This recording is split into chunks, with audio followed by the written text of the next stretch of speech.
Hello, this is Clownfish Breeding for Dummies, and today I just wanted to give you guys a quick video on my Rotifer culturing setup. This is just the way I choose to do it. It's not necessarily the best way, but it certainly has worked pretty darn well for me. So, here we go. I use this 5-gallon bucket from Reed Mariculture. It's really handy because it comes with a scale on the side, clamps, and also filter. Yeah, this thing, you just hook it up to an air stone. It goes right in the middle there. It clamps on those two things on the side. Rotifers, assuming that you maintain the right conditions, are pretty darn easy to take care of.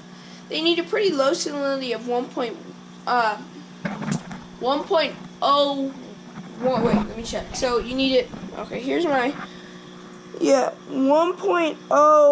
1.010 to 1.015 about, and that's about, in thousands, that's about 14 to 21.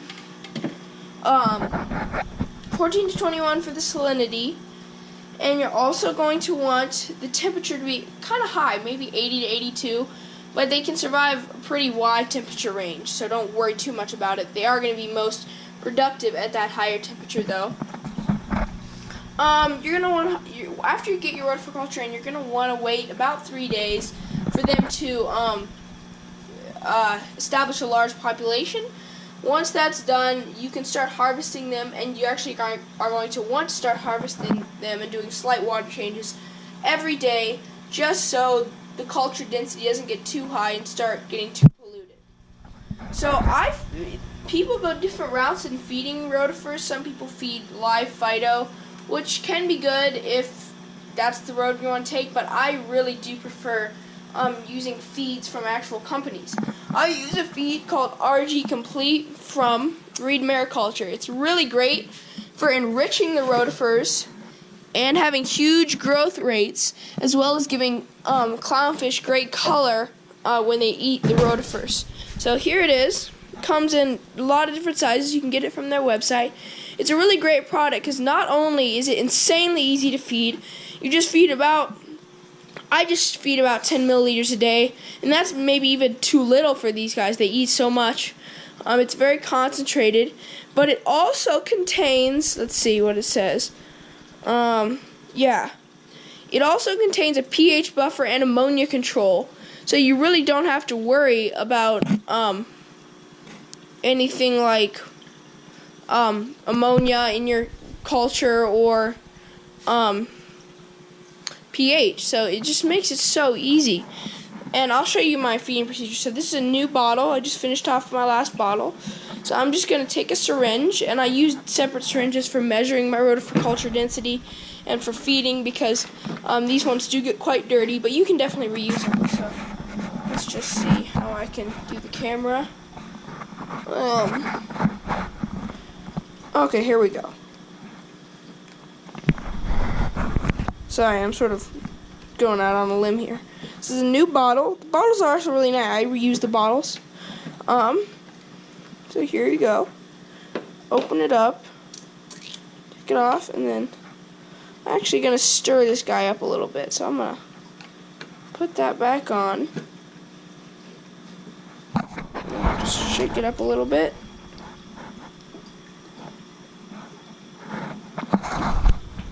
And then I'm going to draw out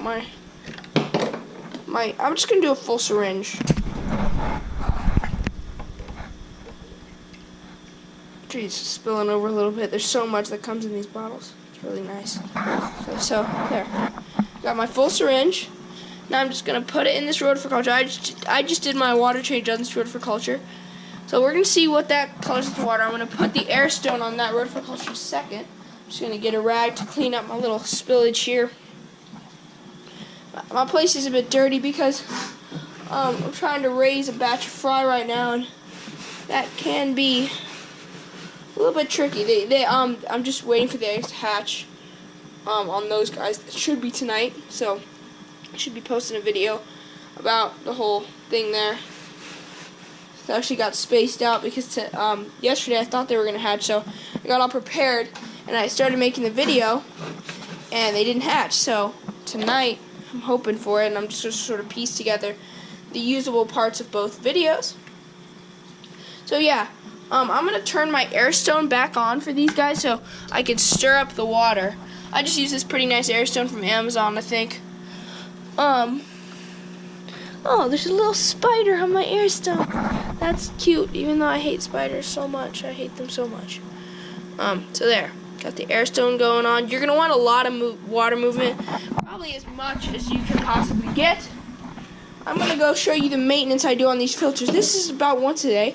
This right here, the second one, is Rotifer floss. You actually can get a starter kit from Reed Mariculture, which is where I get all my rotifers, feed, everything that I've showed you. You can actually get a starter kit that includes this, and the rotifers and some RG Complete. So that's a pretty good deal. For $30, you can get that, and the rotifers alone are $20. This is $8, and I think the RG Complete is at least like $8. So yeah, you're getting a good deal. You're saving some money if you get that. I'm gonna cut the video here because I'm gonna just do this off camera. Okay, now that I've washed these, you can see they're quite a bit clearer. Especially the Rotifer floss. They're pretty easy to wash. You just need a little bit of water pressure, which you can do with just putting your finger over the faucet and just spray them down. You don't have to put the Rotifer floss in with your thing. That's something I do optionally, just because I found that it helps clean it a lot better. So I just throw the Rotifer floss in there, and this thing I just clip onto both sides. It's kind of hard. Usually it's a lot quicker because I have both hands.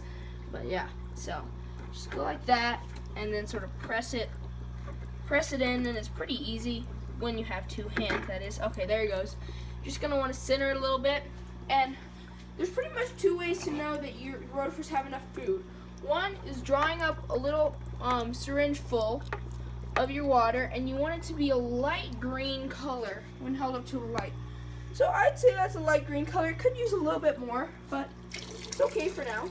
And the second way is you'll see that after a couple hours, foam will start to form on the sides, and that means that the rotifers are running out of food. So when you see that, you're just going to want to just throw some more food in there and make sure the foam goes away.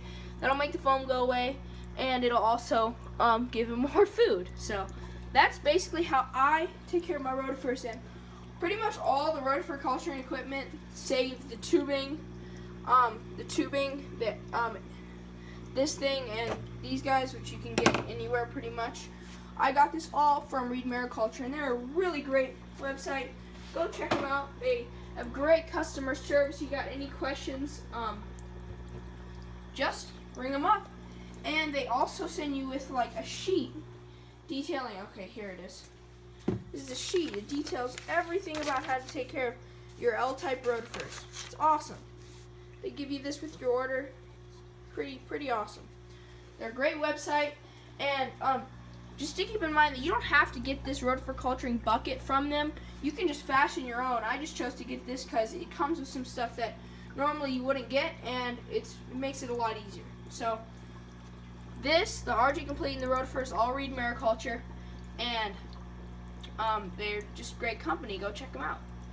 Okay guys, thanks for watching, and I'll see you guys next time.